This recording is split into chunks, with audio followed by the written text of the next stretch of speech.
All right, hello, everybody. We'll just give you a minute or so to get settled in and make sure you're connected to audio before we start off. Yeah. Thanks for joining.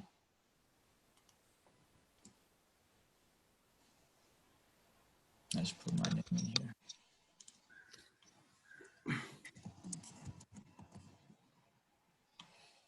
All right, so have over 100. So I'll type this out in case people are coming in a little bit later. But hello and thanks for joining today's webinar.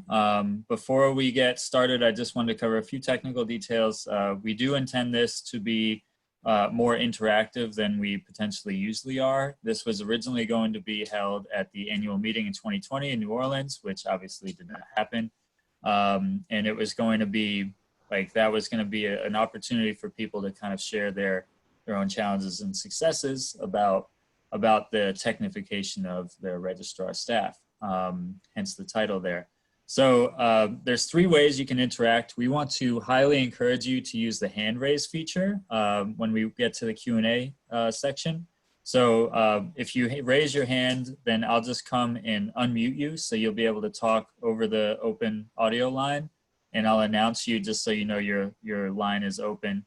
If you're not able to or uncomfortable speaking live, you can also use the chat function. Just make sure you select all attendees and panelists from the drop-down menu, or alternatively, you can use the Q&A function. If you use the Q&A function, you can ask questions anonymously, as well as upvote existing questions, and obviously you can view all of the existing ones as well. So, so moving on, I wanted to introduce we have the etiquette slide, I think, is next. So make sure you don't have to worry too much about this because you're muted automatically and so are your cameras. So it's really only if I unmute you during the Q&A section where you'll have to mute your microphone when you're done speaking. But please do use that raise hand feature. So yeah, moving on, I just wanted to introduce our first presenter, Lisa Beck. Hi, everyone. So my name is Lisa Beck, and I actually just recently, I was the university registrar at UC Santa Barbara for the last 8 years, but I just recently left that role and now work in academic affairs. But I was, up until very recently, our university registrar, and spent 11 years in that office. Prior to that, I spent 3 years in student information systems on our campus, and in total, I've been in enrollment management for 18 years across 2 institutions. A little bit about Santa Barbara. We are a large public selective institution of about 25,000 students. The registrar's office staff on our campus has about 25 people, give or take. It varies a little over time. And we do have an embedded development team. So they actually are software developers are part of the registrar team. They actually report up through a different branch, but they sit physically in the office and they support us directly. And now I'm going to hand it over to Mike. Well, hello, everybody, and welcome. I'm Mike Anderson. I work at the Naval Postgraduate School in Monterey, California. I'm responsible for admissions, the registrar's office, some technology support areas, and really thrilled to have you all with us today. It looks like there's nearly 160, and sorry we can't meet all face-to-face in an ACRO meeting, but this is doing the best we can, and it's not bad. The Naval Postgraduate School is a government-only university. We're a graduate institution. Most of our students are either U.S. or foreign military officers, although we do have some folks from the various parts of federal government in the defense and security sectors. And we're located here in Monterey, California.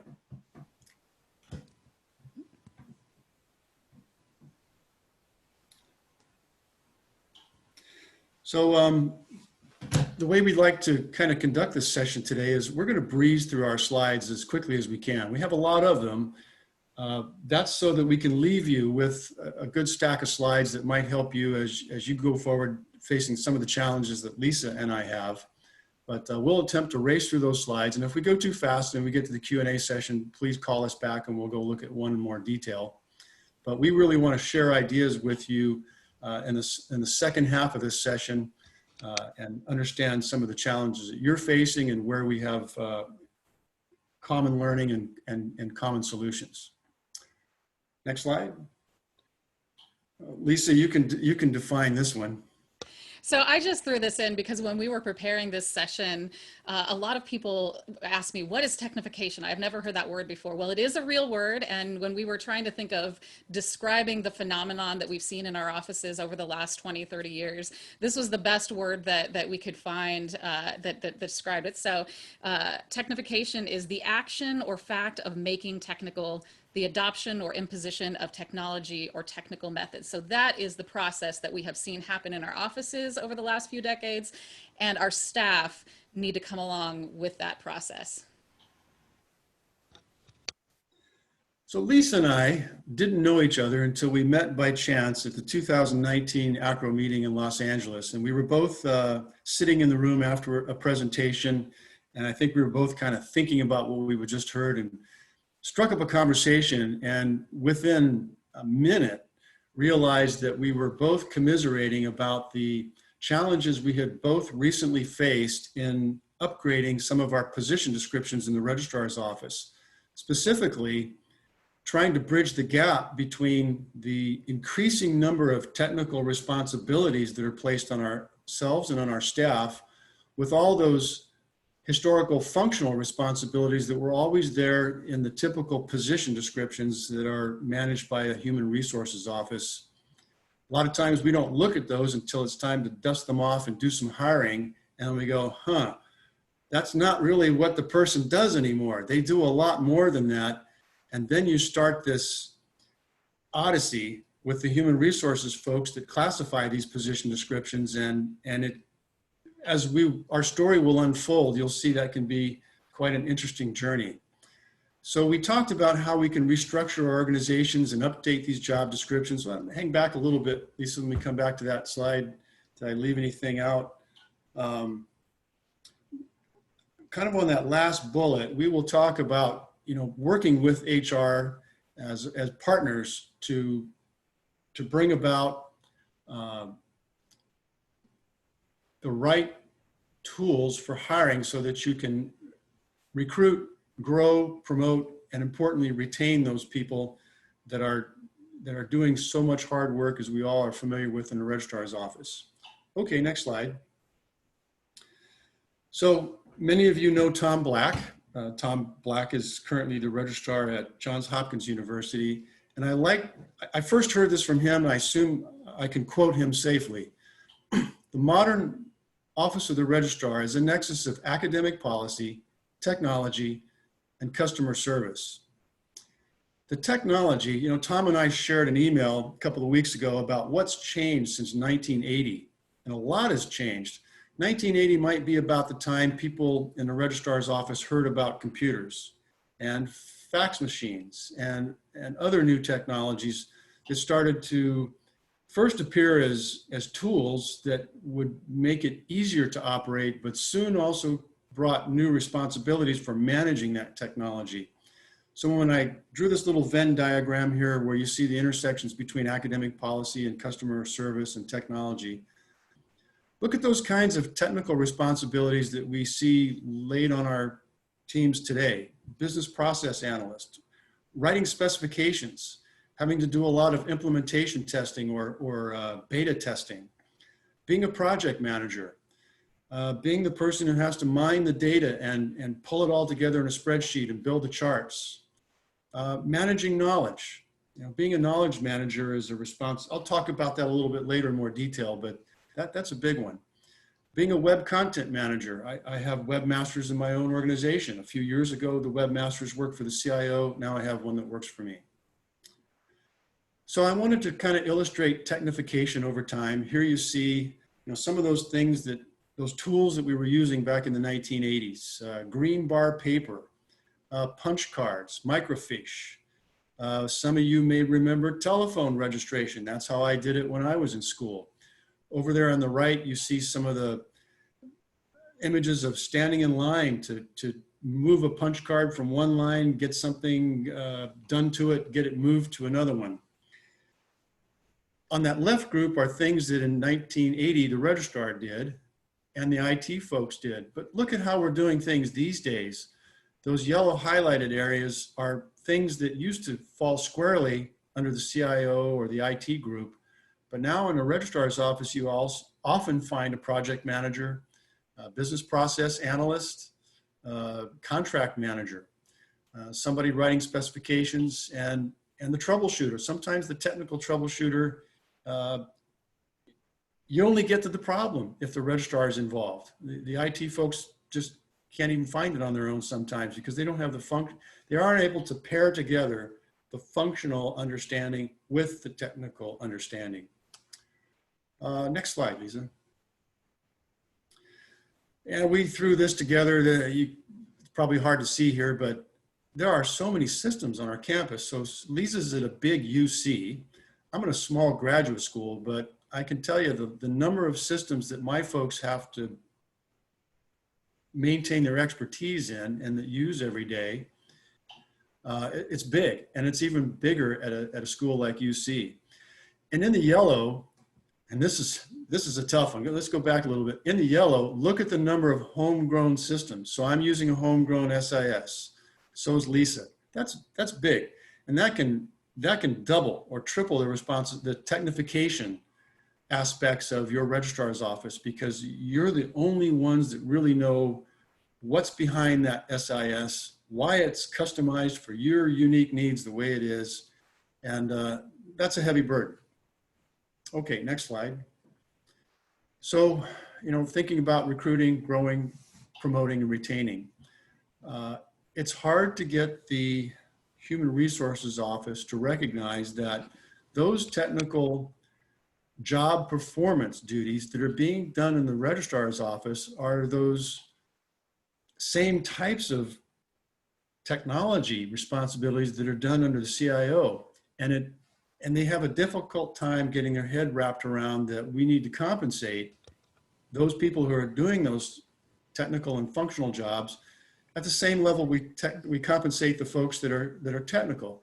So when you say somebody's a business systems analyst under the CIO, they kind of get it and goes, oh, that's probably going to be kind of an expensive person. You say, well, I've got somebody in the registrar's office who's also a business systems analyst, and they're particularly expert in certain things. And they say, well, yeah, I know, but they work in the registrar's office, so they're really just a clerk, right? Wrong. Lisa, take it from here. Thanks. So one of the things that we've been struggling with on our campuses over the last couple of decades is how to properly grade those hybrid positions where an employee is both a process analyst or a systems analyst, but also performs the functional work. And this is critical because the salaries for these roles that bridge those functional technical gaps, like business analysts, product managers, and project managers in the private sector, those are high salary positions, and that makes it very tough for us to compete and to recruit people and to retain people on our campuses that are in those roles. So within the UC system, this took pushing by staff in the registrar's office at UCSB and across the UC system. Actually, all the registrars got together to push for this. And on the business systems analyst side, this was actually people in IT across the UC system. We actually pushed to get some classifications that bring together those functions, the functional areas and the technical areas. And so the two classifications that you see very commonly in the registrar's office on the UC campuses are these business systems analyst series and the registrar job series, which actually contains both technical and functional aspects. So I'm going to talk a little bit about the responsibilities of these people, the functional technicians, or as you probably have heard them called at some point, because this is an old term in higher ed, the funky tech. So what does the funky tech do? Well, they may have a variety of functional responsibilities. So they may have come up in many different areas of the office. At Santa Barbara, as I said, it's about 25 people in the registrar's office covering a range of different areas, and people can somewhat be siloed, so these funky tech people can come out of any of those areas. People sometimes ask, what about, can they come out of the technical side? They absolutely can, and sometimes do, but the advantages that I've seen of taking one of these people who come from a more functional background and transitioning them into this more functional technician role is that often they are better able to articulate and document the business needs. They really understand those business needs. Often they are better able to assess possible solutions realistically because they have done the work and they understand what it means to have to do the work. And in many cases, they're better able to communicate with broader functional stakeholders across the university. And they've, in many cases, actually worked with people from across the university previously.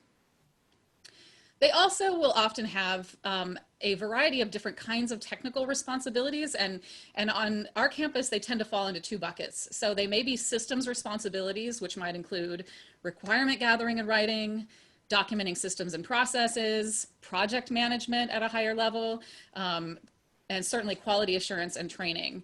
They could also be data responsibilities. So in the Registrar's office at Santa Barbara, we have one whole cluster that is just a data and reporting cluster. And that's a very highly technical group. And they have data processing responsibilities and data querying and analysis responsibilities, in addition to some of these systems responsibilities.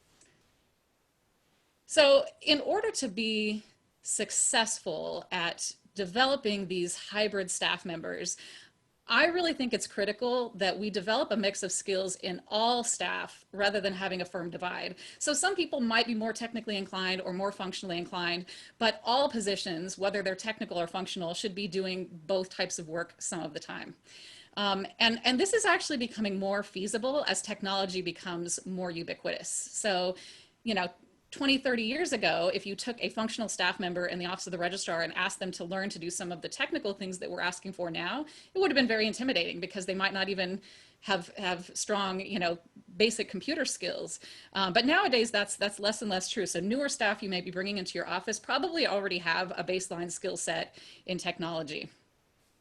So at UC Santa Barbara, all of the registrar positions at the assistant registrar level and above have some technical responsibilities or leadership written directly into the JD. So we have on our campus 4 assistant registrars, 2 associate registrars, and the registrar. So all 7 of those leadership positions have some technical leadership written directly into their job descriptions. And the functional users at all levels are directly involved in systems projects. So a good example is our statement of legal residency system. So a few years ago, we decided, we had prior to that been doing all of our residency determinations to determine California residency, which sets our fees. We have been doing all of those by hand for many, many years. And then the person who did that work retired, and we just needed a new process because he was the one who had all the expertise and all of that went with him. So we decided to automate that process.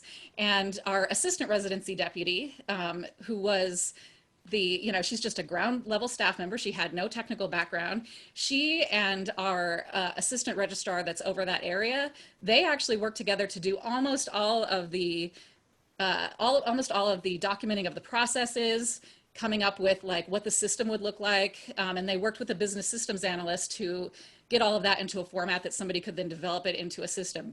And then throughout the process, the technical staff would do some things, take it to them, let them look at it, let them test it, give feedback. So they were involved in that process from the very beginning to the very, very end. And that makes sense because they're the ones who are going to be using those systems. So it's really important that they have a say so that the systems can be developed in a way that is going to be functional for them and their jobs. So if you look at the UC Systems registrar job family, in the UC system, we have one set of job families that we use to classify jobs across the entire 10 campus system. When that new system of job classifications first got rolled out, there was no registrar family. And initially, all the registrar staff were put into the student services family. And what we found was that the classifications were lower than what our staff deserved because they did not take into account these technical aspects of the jobs. So all the registrars got together and actually specifically asked HR and pushed for a registrar specific job family, which we did ultimately get. And if you look, I know this is tiny and you can't see it, but this is a layout of the specialist track in the registrar job family, which is the lowest of the tracks, and then there's supervisors and then there's managers. But the very lowest level registrar specific position is the registrar specialist 2. I don't know why it's not a 1. That's how HR works. But anyway, the registrar specialist 2 is the lowest level registrar job in the family. And even that lowest level job has built into it permanently that this person will participate in the testing process regarding the development and maintenance of student record systems. So even the very lowest level staff is expected to be involved in that systems process. And if you look across the more and more advanced levels, that responsibility is more and more broad and more intertwined at each level. So one thing that I think is really exciting about doing that, about having staff at all levels be responsible for some systems aspects, is that when you develop these skills for staff at all levels, it makes it easier to identify staff who would be really good candidates for development into true business systems analysts, those people who are really going to take it to the next level. So at UC Santa Barbara, a good example is all of our degree analysts, the people who clear our undergraduate degrees, all of them have some responsibility for updating our degree audit system, you know, doing just regular maintenance, adding in courses that get added, taking out old courses. And the people who really take to that then can be developed potentially into true degree audit encoders. So if you have those people, you can, and doing some of that work, you can tell who really enjoys it, who takes to it, and those are people to develop more fully. So on our campus, a few years ago, I was in a meeting with our campus CIO, and we were talking about a project, and I was like, oh, you need to get Anthony Schmid in on this project. So Anthony Schmid at that time was our associate registrar for information systems. And I was like, he's the guy to go to because he knows our systems back and forth. He knows all the functional aspects of our office back and forth. You've got to involve him. And our CIO's response was like, well, he's a unicorn. Nobody else in the world has that skill set. And I told him, I was like, that's not true, because we have at least 5 other people in our office that work with Anthony closely that maybe aren't quite at his level yet, but are very close and have a very, very mixed technical and functional skill set. So now our campus CIO thinks of our office as the office that breeds unicorns. Actually, it's not my office anymore. So I should say that Anthony actually just as of a few weeks ago got named as our new campus registrar. So that all that has now paid off for him. And now he's going to have the challenge of finding a new person to replace him. All right, so as part of this, I think of adaptability as being key. Our students' expectations are changing rapidly. The technology is changing rapidly. And if we don't have staff that are comfortable in that space, they're not going to be able to meet those needs. So all staff should be encouraged to adopt a learning mindset and should be ready to shift directions as needed and embrace change. And now I'll turn it over to Mike. So one of Lisa's last bullets there was that learning mindset. And when we think about this track of recruit, grow, promote, and retain, and maintaining a competent organization, because competency is key. We in the registrar's business have highly specialized people. Universities can hire accountants from just about anywhere. Universities can hire people with backgrounds in library science, and they can jump right into your library and probably do a pretty good job. But in the registrar's office, especially where we have our home-built student information systems like Lisa and I do, it's extremely specialized. So sorry about that. About knowledge management.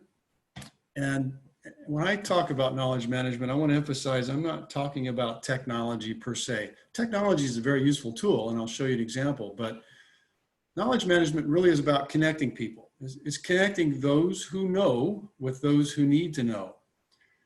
And technology is one way you can connect those people, but you also have to recognize your experts, and that's part of the promote and retain part. One of the ways that we approach knowledge management where I work in our office is we've amassed a significant library of standard operating procedures. I started asking our soon to retire lead assistant registrar many years ago to start writing things down. And we started putting all this in SharePoint, which was new to us at the time. That was back around 2009. And I'm happy to say it caught on. I encouraged all my staff to start writing down how they do what they do. And I can tell you, I've been so grateful to them for doing that, because this has really enabled us to maintain a level of continuity of operations when someone suddenly departs or something happens, and we have to fall back on those standard operating procedures. And as an example, I just had to go dig one out last week because my assistant departed a couple of weeks ago. She took a promotion to another part of campus. And of course I had to roll up sleeves and do part of her old job. And one of them was a tricky action I had to take in the student information system. And I started going in as best I could remember. And I thought, now, you know what, let me go back and look at Natalie's standard operating procedure for this. And it was like, oh, I would have missed all these things, and other folks that work for me would have had to clean up my mess. So bless her for taking time to write a nice document and putting it in a place where it was easy for me to find. Another approach to knowledge management would be the training and education part. And I'm glad to say that on my campus, we offer tuition-free education to our employees. And that's on their own time. It's tuition-free, but they do that after work hours. Except, I will say, if the classes you're taking align to our business operations, whether it's systems analysis or web technology or database management or business courses, there's lots of things in our course catalog that I say, if you take that class, I'll let you do that class on work time. And we found that to be really helpful for growing these folks. Next slide, Lisa. I'll show an example of, this may not make sense. Let me kind of walk you through it. On the right side is an example of a standard operating procedure. It's got text outline, it's got hyperlinks in there to things, and it's got a graphic down at the bottom that shows an illustration of the software that the person is going to need to interact with. But you know, when you keep a file directory of your standard operating procedures in Windows, what is it going to tell you? It's going to tell you the name of the file and when it was last saved and what type of file, and that's all. But over on the left, I wanted to show you what SharePoint enables us to do. It enables version history, and this particular standard operating procedure, let's see, how far back, it's such a tiny slide. Looks like this standard operating procedure goes back to 2014, and it's been touched 11 times over the life cycle. It's been touched recently by 3 different people, and they left little notes saying what they did. And one of the notes says, the paper customs form no longer used as of 2017. I really like having this metadata about the file. Now I know, I can at a glance tell how fresh this standard operating procedure is. If I see one that hasn't been touched since 2014, I ask myself, well, let's see. Is it because the job hasn't changed since then? Or is it because this one has gone stale and maybe we need to double check and make sure it isn't ready for an update? Because if you don't manage this knowledge base, sure enough, someone will leave, the new person comes in, digs out the SOP that hasn't been touched since 2014 and does the job wrong because we don't have the update. So that's the management responsibility behind knowledge management. And I just offer SharePoint as one tool. There are probably many of them, but I love having the ability to describe the versions and who's touched it and let folks leave comments. I'll just jump in and say quickly that at Santa Barbara, we have a similar tool. We use the wiki feature in Confluence. And it's great. And a thing that I love is that whenever a new thing would come up that that was just like an obscure policy something or an obscure system something, I would just say, throw it in the wiki, just throw it in there, and then somebody will be able to search for it. The next time, 10 years later, when this comes up and everyone has forgotten that this ever existed, it'll be there and we'll be able to find it because it's so searchable. All right, so now I'm going to talk just a little bit about how we retain these staff. So it's great to be able to train up these people who bridge that gap between the functional and the technical, and they're so valuable in our offices, but it can be tough to keep them around. As you probably know, if you've had these staff in your office, sometimes other offices are trying to lure them away, which is tough. But I actually feel like this is probably okay. I really feel like when other staff from other parts of campus lure away the registrar staff, this just means you have allies in other parts of campus. And I have seen it many, many times over the years where somebody leaves registrar and goes to another part of campus, and then they really understand our processes. And when something comes up, they go to bat for us, or if we need something over there, they get it and they want to jump in and help. And it's also an opportunity for staff to move up, because truly there are only a limited number of positions in the office of the registrar or in enrollment. And if you have lots of great people, you may not have enough positions for all of them to be able to move up and rise at the level that they should. So really it's good for the office, and it's good for the staff. But you don't want people to leave because they're dissatisfied with what they've got where they are. So you want them to leave because it's a growth opportunity and they can expand themselves, but you don't want them to leave because they're unhappy. So it's still really important to have a good plan for ongoing training and development of these staff. So what can you offer to them? Well, greater salary may not always be an option. I think we're all aware of this. Sometimes it's because the classifications aren't what they should be and HR just says, nope, it's not gonna happen. But sometimes it's just because of the realities of your budget. I mean, you know, at Santa Barbara, Registrar's office has a pretty constrained budget. It goes up a little or down a little year to year based on our transcript fees, but it's pretty stagnant. And you know, we may want to pay people more, and it may just not be able to happen. But luckily, salary isn't the only thing that motivates staff. In fact, according to the Harvard Business Review, there is a less than a 2% overlap between pay and job satisfaction levels. And I've actually seen this in practice. I've seen many times staff pass over better paying opportunities other places because they really were getting what they needed in the place that they were. So 3 things that I think really help to retain staff and keep them excited about the jobs that they have in the registrar's office are: 1, skill building. So it's important to help staff understand how the skill set that they are building is more broadly marketable. They're really gaining something that will be valuable to them down the line. 2, opportunity. So is there a pipeline for them to move up within your office or somewhere else on campus? And I have actually been known to go to staff and say, like, hey, I saw this position come up this other place, and we would be sad to lose you, but this actually could be a great opportunity for you, and this really fits your skill set. And staff really appreciate that. Even if they don't decide to go do that other thing, they appreciate that you're thinking about them and their long-term development.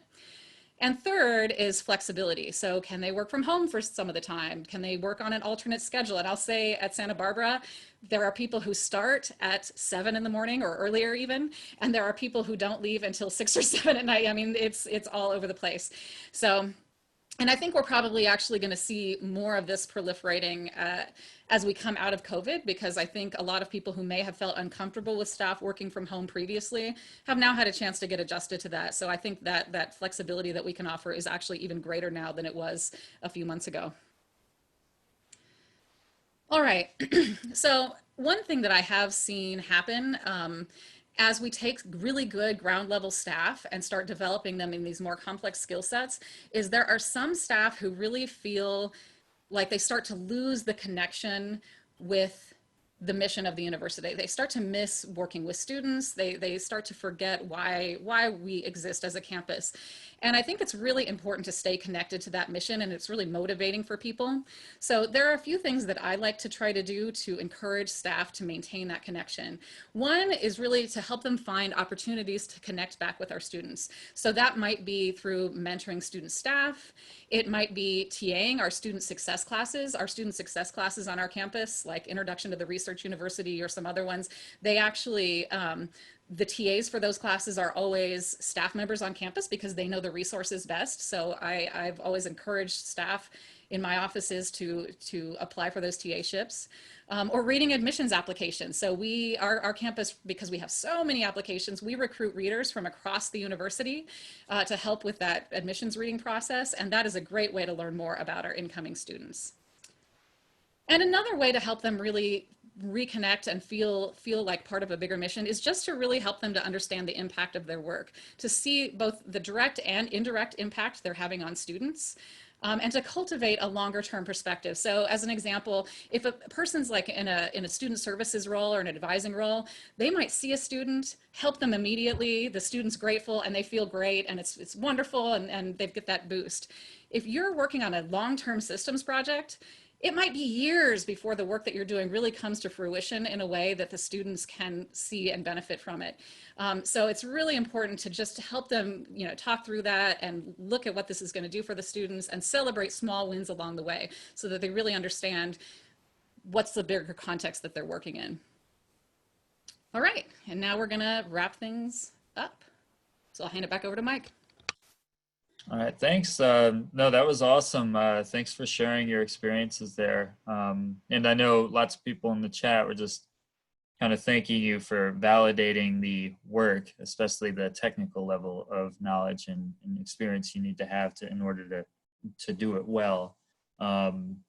And I guess, that's one of the first questions, and it's not a question per se, it's just a comment, but we have a hard time compensating our funky texts.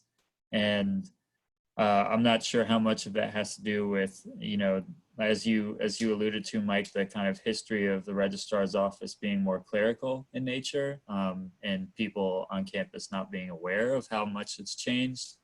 And at this point, I'm not sure what the registrar can do to kind of cheerlead that area on campus to kind of increase visibility and potentially increase pay scale going on. Well, there's a couple of things you can do. When we talk about partnering with human resources, that's a proactive partnership. They won't come to you. So I'd say proactively partner early and often with human resources. Help them understand that this is not your father's registrar job. This is new today. And sometimes HR, if you connect the dots for them, in the same way, they have their own new systems. They have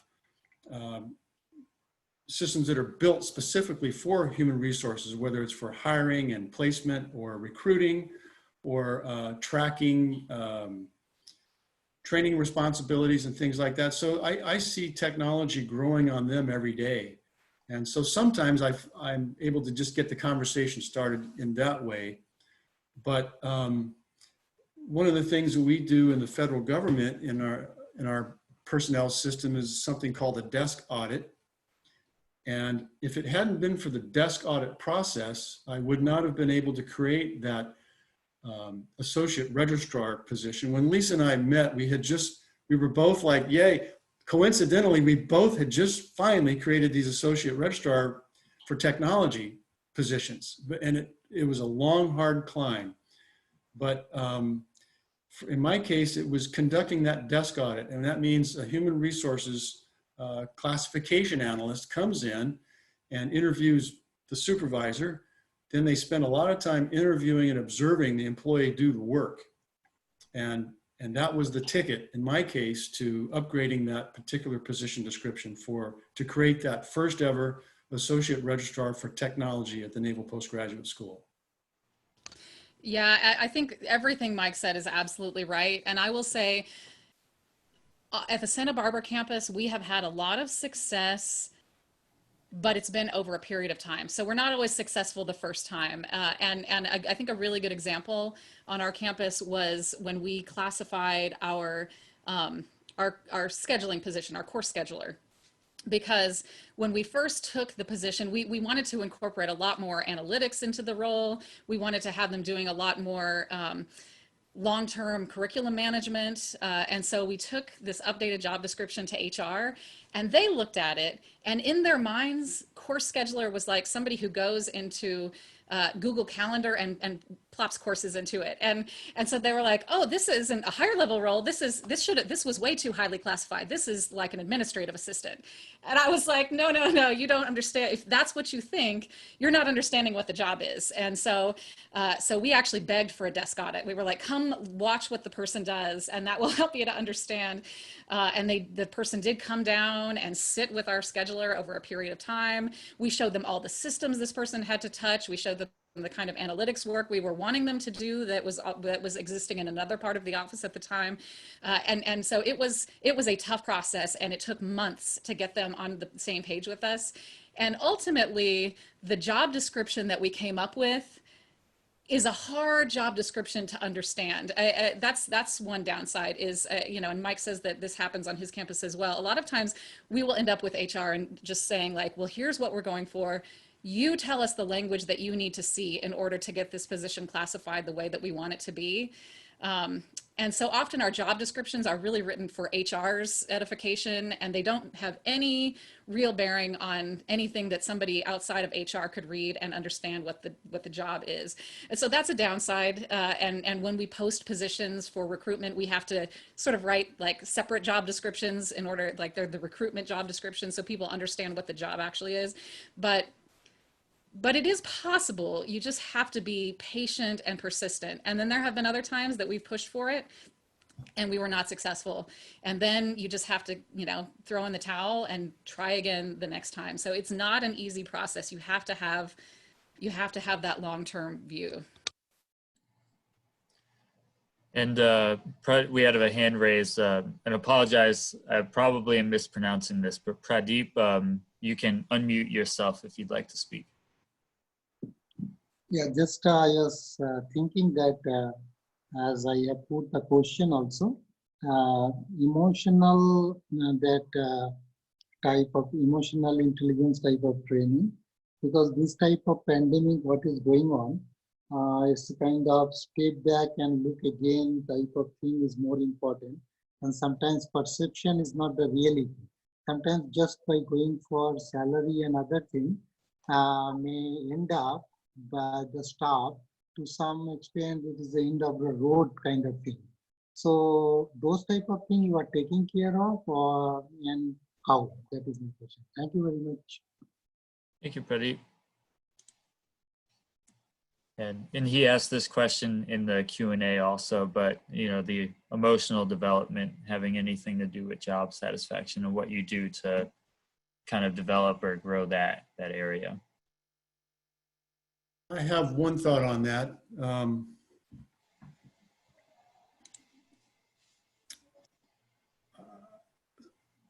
I try to offer to my staff, become a go-to person on campus. I work for the Navy. You know, we give a lot of people medals and things like that, but those are the people in uniform, the people who just wear street clothes to work and a suit and tie. It's a little different. But you know, the modern registrar's office is like the help center of last resort. Lots of people come to us for things, and we may not have what they want, but usually the registrar's office knows who does, and we can redirect them. But I try to encourage my staff to, particularly the new up-and-comers, work to become a go-to person. Make your name known. You know, sometimes experts like to kind of hide in the corners. They're a little shy. And they're very competent, but they really don't toot their own horn, and they're happy to just kind of work in the background. And I try to encourage them, come forward and be recognized, because you're doing great work here, and people need to know you, because they're those knowledge seekers and you're that knowledge holder. Sometimes more people than others take coaxing, but I try to urge them to become that go-to person. Become the person in the registrar's office who the librarians know, the comptroller knows, the security office knows, the IT people know, because that's going to promote your career. That is one of the surefire things that I've seen is going to contribute greatly to your career growth, as long as you have the basic competencies down.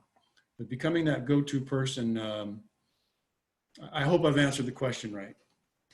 And I'll just say that it's not always easy, and not all staff, you can only do so much. And some staff, no matter what you do, they're never going to be satisfied. They're never going to be fully happy. And then it's probably, for those staff, it probably is time for them to move on and do something else. And there are other staff who, doesn't matter what you do, they're always just going to be completely self-motivated. And, you know, so there's only a certain range of control that you have over how your staff feel. But I think most people don't recognize necessarily how much power they have in those leadership roles. So the person who's sitting in that registrar role or those other sort of higher level roles in the office actually do contribute very significantly to the overall morale, the overall feel. And so as an example, there was a person in the office when I came into the registrar role who had been there much longer than I had. She was a long timer. And she was she was very skeptical about letting staff participate in professional development opportunities unless she could see a really, really clear application to the job. So if it was sort of like something that they might, like if they wanted to develop their supervisory skills because they wanted to move up, she did not see that as being applicable. It had to be directly applicable to the work they were doing at that time. And so she was very hesitant to let people participate in development opportunities. And I came in and said, no, that we want to encourage people to participate in development opportunities because we're not just training them for the work they're doing today. We are training them for the work that they're going to do across their careers. We want them to become better individuals. We want them to be ready to step up into those higher level positions when they become available. And she didn't change her attitude overnight. But again, over time she changed, and over time the entire office came to view that in a different way. So I do think it's important that you as a person in one of those leadership positions, again, it doesn't have to be the registrar, it can be other, there are other types of leadership positions in the office, but you as a person in those leadership positions actually have a lot of sway over how people in the office in general perceive things and what that culture is going to look like. So I would say people should leverage that, try to promote those values, try to promote the skill building, try to promote appreciating staff, make sure to acknowledge staff openly, publicly when they do great work. Like let your higher ups on the campus know, like so-and-so just completed this project and it was awesome and I just wanted to tell you about it. So I would constantly go to our vice chancellor for student affairs, because registrars and student affairs on our campus, and say like, hey, I just wanted you to know about this cool project that just got completed, and the staff in our office who did that work, and they were amazing. And she might even like send an email to them saying, I heard about this and I'm so impressed with the work you're doing. So those kinds of things and taking that initiative to promote that can really go a long way to making staff feel valued and satisfied in the work that they're doing. Yeah, and as I saw in the Q&A, just a sort of a quick follow-up to that topic, but what if your higher ups don't acknowledge the work that you're doing? And I mean, I suppose that's a challenge, but, feel free, anybody that's online, if you want to share your experiences with that in the chat, or as a response to that question, feel free to contribute. But I don't know if you two had any thoughts in that regard or any strategies to overcome it. Yeah, you're talking about like if somebody's like a ground level staff member or a mid-level staff member in the office? Yeah, I'm trying to find that question again. It was there. Where did it go? Because I'm the one sharing screen, I can't see all this stuff without it covering up my screen, so I apologize. It reshuffled to the top because it got a lot of thumbs up. So yeah, there it is. Yeah, I was looking down at the bottom. But what if you're the go-to on campus? It's just kind of, a sort of a de facto acknowledgement of the work that's being done within the office, but higher ups in the administration don't acknowledge that. I don't know, Mike, do you want to take a stab at this one first? Yeah, because it just happened yesterday, or at least part of the solution just happened yesterday. I was going through email, and our scheduler sent a note to our technical support team, and I didn't even know they were working on this, but they've been modifying our scheduling system so when it produces the schedule, it shows you whether the class is being taught on Teams or Zoom or Sakai or Moodle or there's another choice. And we're all doing this, right? Most of us are home teaching online because my campus is not open. We have very few students on campus. Most everybody's home. So we've luckily made this switch to teaching and learning from home pretty well, but I didn't even know that they were working on this. And they had inserted some screenshots that nicely illustrated what they're doing. And I thought, who needs to know? Well, my boss, the vice provost, let's celebrate this. And let me write to his boss, the provost. And I hope the provost sends it to the president because these folks are innovating. I didn't ask them to do it. They're doing it on their own. God bless them. So, I got an acknowledgement back pretty quick. Hey, we think this is really cool. And that helps those folks be more recognized as go-to people. What I'm not answering for you though is if you're that go-to person and your supervisor's not recognizing that, now that's a little bit more challenging.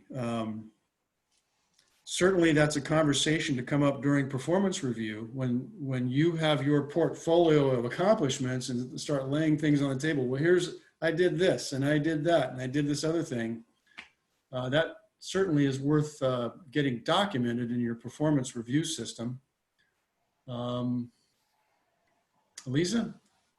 I'm gonna keep thinking about that. But yeah, well, and this is a really tough one. I participate in a mentorship program on our campus where you're mentoring newer staff. And this is something that comes up a lot among newer staff in various places on campus because they don't feel like their work is being appreciated or recognized.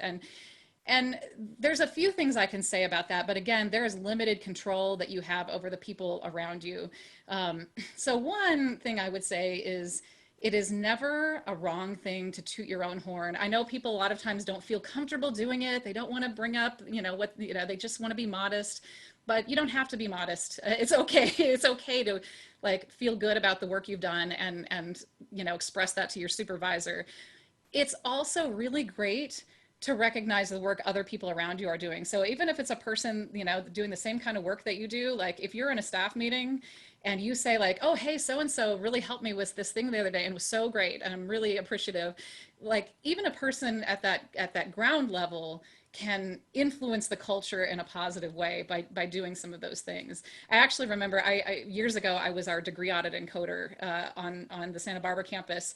And when I left that role, another woman in the office of the registrar wanted to take over being degree audit encoder, and she was not a person I would ever have expected to want to do that kind of work. She loved working directly with students. She had a really different idea of what she liked in her job. And I asked her, why do you think that you want to do that work? And she was like, oh, because it's so glamorous. It's such a glamorous role. And I was like, I don't think you understand what that person does if you think it's glamorous. But she was confusing like what the role was with the way that I sort of got out and got people excited about degree audit. I was going out and pounding the pavement and like, look what degree audit can do for you. So it's okay to be that person who goes out and pounds the pavement and toots your own horn. But if you do some of that and you try to pull up other people in your office and you bring that with you and it's just met poorly, or sometimes there's just caustic relationships between an employee and their supervisor. There are a lot of different situations that come up, and it is important to recognize that if you're really in a situation that is not going to work for you long term, it's okay to go somewhere else. You find that other registrar's office that is really going to appreciate you, or find that other place on campus. And that's why I say, like, I love it when I see staff move on because they have a better opportunity. But I get really sad if I see a staff member move on because we weren't giving them what they needed to feel good in their work. But if they did that, if they moved on because they weren't feeling comfortable or satisfied with the way that their work was being perceived, then I would absolutely support them in that. They have that right, and maybe it's time to move on if you do everything that you can and it doesn't work. So I know that's not the best answer, most positive answer, but truly, you only have so much control over those situations. Oh, for sure. And I'm guessing we have time for maybe one more task. I just wanted to let everyone know I'll download this chat log and the questions that have been asked along with any comments been made to them. And we'll internally kind of figure out whether this warrants kind of a follow-up webinar or some sort of series that delves deeper into some of the questions you're asking, because we could probably have a webinar specifically on any one of some of these questions. So I'll just go with the most upvoted one right now anyways, is how have you created a culture that allows staff to safely fail? As you are building skills, especially in technology, there will be setbacks that often deter staff from taking risks as opposed to pushing forward and advancing. So, and obviously everybody in the audience, feel free to type in your answers if you'd like as well. I think that's a great question.